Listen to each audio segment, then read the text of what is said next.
So female vocalists would be, I've always liked bands like Concrete Blonde and Four Non Blondes, the deep, resonating, tough voice of women in rock, not the, light-hearted, pretty voices.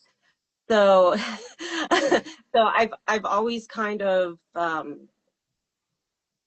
gravitated towards that. I mean, I like bands like Garbage. Shirley Manson has a wonderful voice, and early on there was a band called Die Cheerleader. Sam Ireland had this just amazing vocal tone. It was just so deep and resonant, and I don't want to say angry, but you could like really feel the emotion from it. So those are the kind of vocals that I've always been drawn to, even since I was really, really young. And I have a fairly low voice anyway.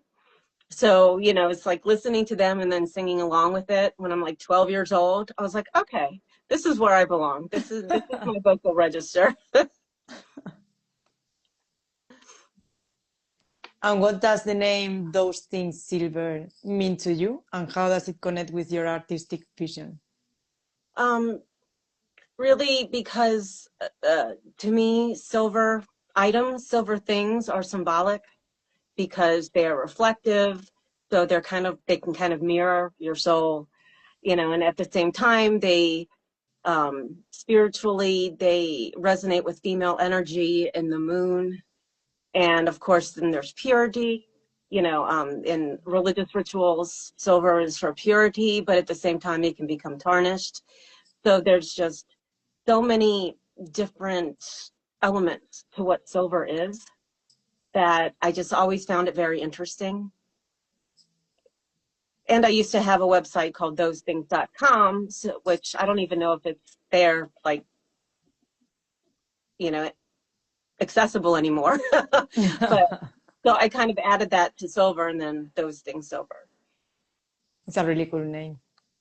Thank you. When writing a new song, do you usually start with lyrics, melody, or a vocal improvisation? I think it depends on how it comes to me. A lot of times I'll actually compose something through dreams. Like I'll actually dream about vocals and music, and I'll wake up and I'll have to get on my phone and I, sing it into the voice recorder. So I don't forget the lyrics that I dreamed about, or I'll just kind of hum, the music that I heard in my head. And actually I have a few songs that are out that are solely from dreams. And I know it's a weird thing. I don't know if everybody does it's that. It's weird and amazing. Or maybe it's just me, but also, just life experience and things that happen with friends and family, and it'll just get me thinking. Like I have kind of a poetic mind where I'll look at a picture, or I'll see something, I'll hear something, and a little poem just kind of pops into my head, or a little story. So I have journals and notepads all over the house, and I'll just, write it down. So I have just lyrics everywhere. I try to be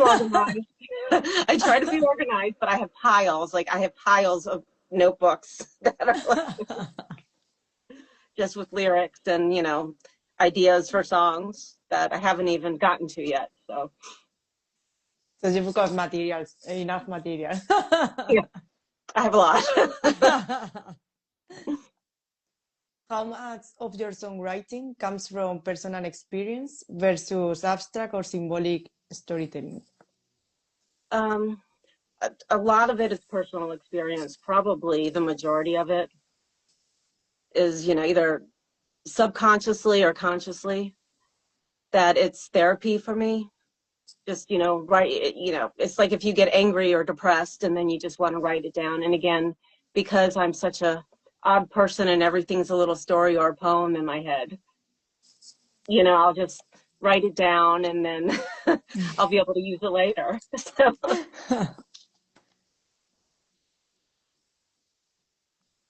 In Stardust, your vocals feel both fragile and powerful. What was the emotional journey behind recording that track? Um, that song was actually written about a 3-year relationship that I had where he was very abusive. And it's one of those things that just kind of stuck with me. I was pretty young. I think I was maybe 25 when it happened, but and there was just a lot of hurt and loss, and but I learned a lot from it. So it's kind of like the universe speaking to me while I was still young, telling me what to look out for, what to do, what not to do.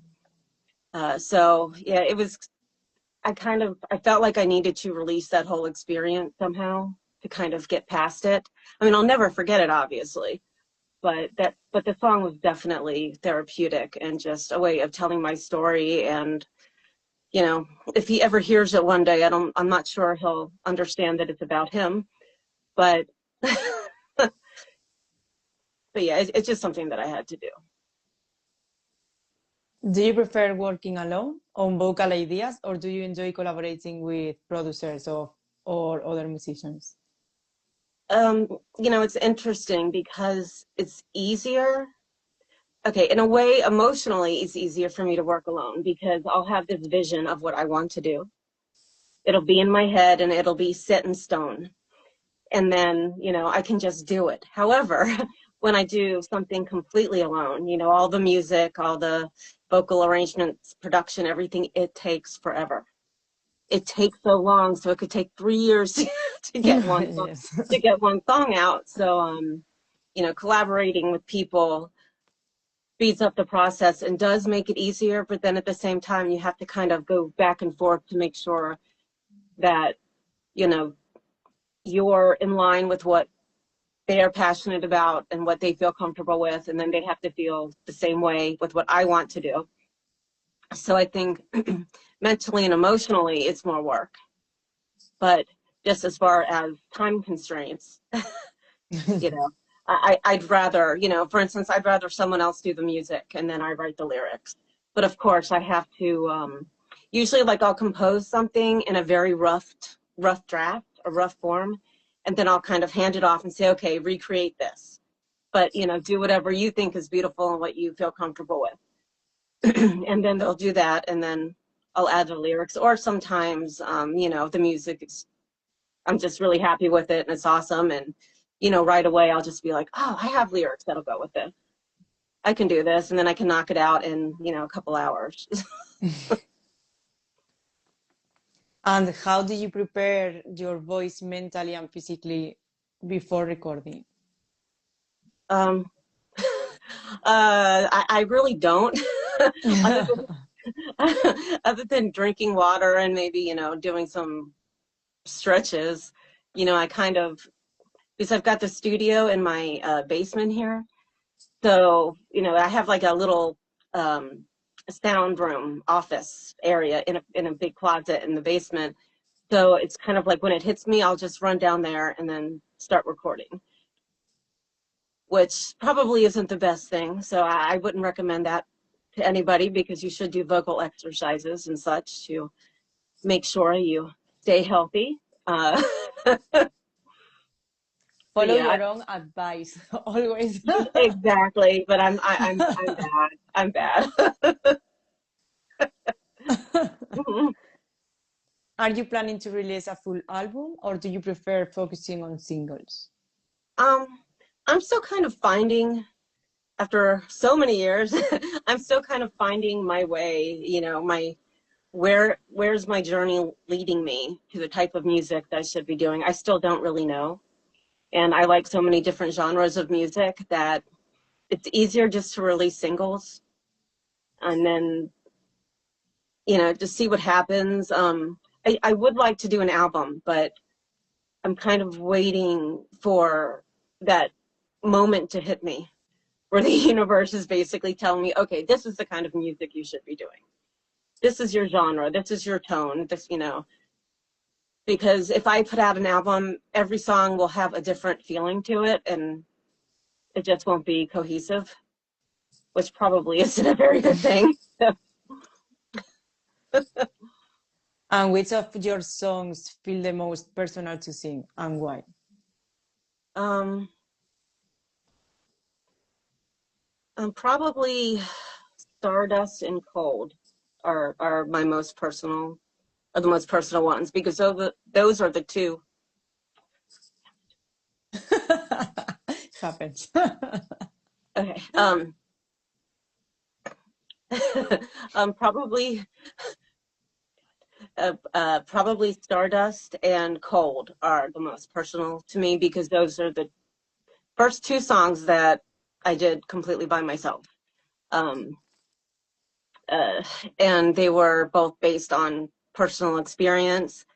So they're kind of my babies, and they'll always stick with me. And again, Stardust was just very emotional and about domestic abuse and things that are really important for to get out there, so people don't feel so alone in what they experience. And then Cold is actually about health issues, which a lot of people go through, and then they feel really alone with that as well. So I kind of feel like it's personal to me, but I wanted it out there so somebody can listen to that and go, that's how I feel.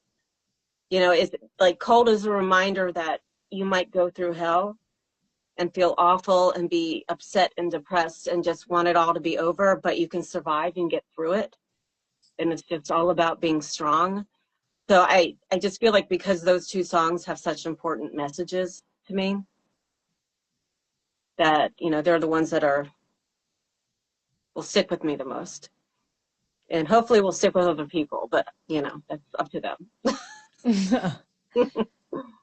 And how do you want listeners to feel when they hear your music for the first time? I would hope that they'd feel some kind of connection to it and actually listen to the lyrics and listen to what I'm trying to say, because even though the music might sound a certain way, like maybe it sounds like dance music or something, but if they listen to the lyrics, maybe it's something that they can connect with. And again, if I kind of feel like if I make one person feel like they are heard and they are not alone and that they have somebody else that is connected to them in that way, emotionally, then I've done something worthwhile. Okay, I would like it to be more than one person. If it's two, then Obviously. yeah, It's really beautiful that. What has been the biggest challenge so far as an independent singer? I think really getting anybody to even listen in the first place. I mean, once they listen, they seem to like it.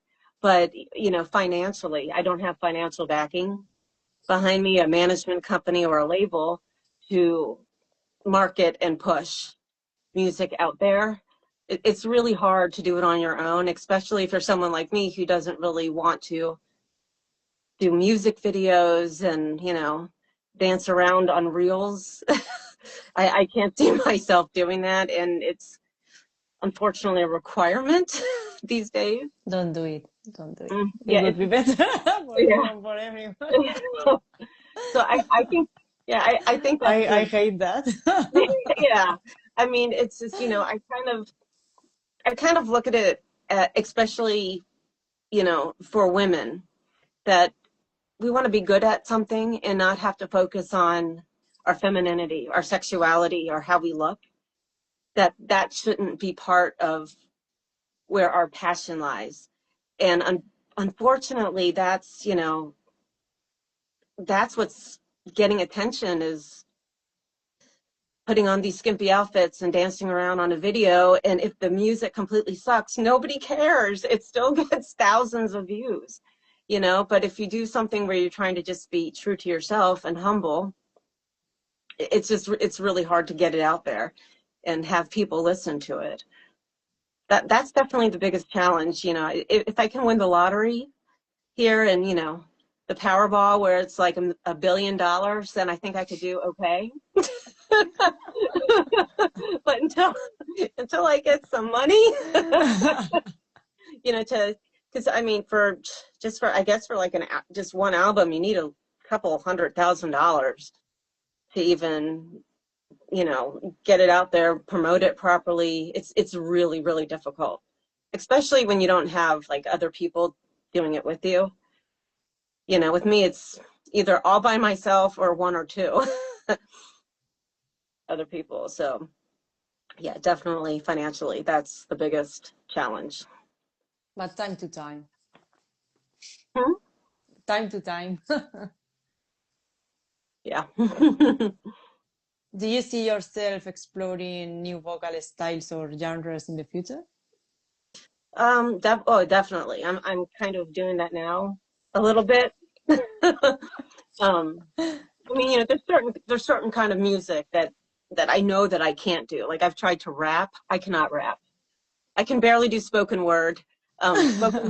Yeah, spoken word is the closest, but the timing, people don't realize the timing with rap is really difficult to do it well. Um, Sorry, my phone is doing something weird. Okay. Um, so definitely I can't do that, but and I'm not the biggest fan of country. Um, I like Johnny Cash and Dolly Parton and maybe a little bit more edgy country, but I probably wouldn't explore that too in depth. um, I don't know. I mean, I think I can basically sing lots of different things. So I don't mind trying it all out just to see where I fit. But yeah, I'm open. I'm open to basically anything. If you could collaborate vocally with any artist, past or present, who would it be and why? Um, it would be Ian Astbury, who has been the voice in my head, the soundtrack to my life since I was about 10 years old.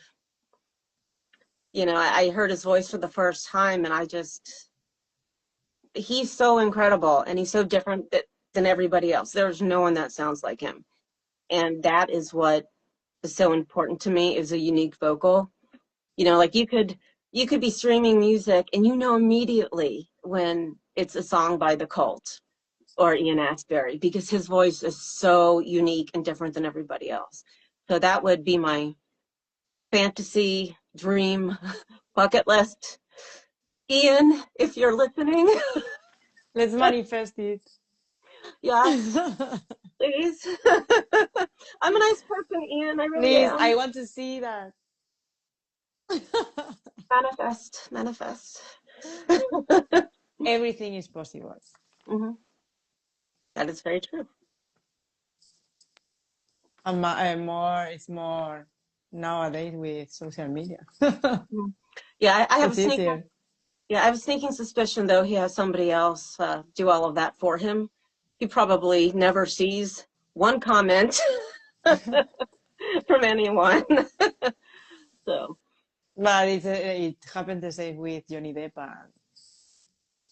And I don't lose hope. you never know. You never know. I know. And looking ahead, what do you hope people will discover about those things silver in the next few years? Ugh, Um, I just hope that they discover me. You know, it's so funny because just like on Spotify, I still can't figure out how it works because you go on Spotify and you have 1,000 monthly listeners, and then 10 hours later you have 500 monthly listeners. 500 people just disappeared out of nowhere. So I have no idea how music really gets out there.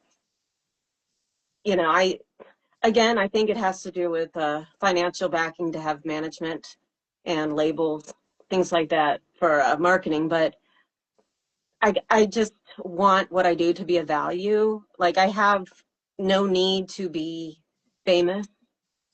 Um, I just want enough people to listen to what I do and connect with it. Again, just so they don't feel alone because, we all feel so alone.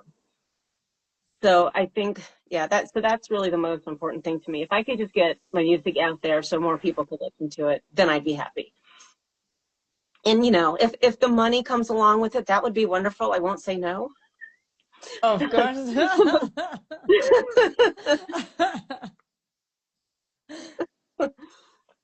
And do you have any advice you would like to give to young female musicians? Um, you know, I think that a lot of people want to get into music for the wrong reasons. It's a ego thing for them. They want to be famous. They want people to look up to them. They want to be elevated and placed on a pedestal. And I would just say, throw all of that out because that's not what's important in life. And life is way too short. You don't know, like I, who knows what's going to happen to me 24 hours from now. So what we do today is really what's very important. And so if somebody wants to get into music, I would say just be true to yourself, be humble, and just talk to people and connect with people and be there for them and be honest in your lyric writing and in your music compositions. Like no matter what instrument they want to play, the emotion flows through it, and you can always tell when there's no emotion there. And yes, there's plenty of artists out there that have absolutely no emotion behind what they do. However, they do really well. But I kind of think that everybody has to be able to wake up in the morning and look in the mirror and know that they did something valuable with their life.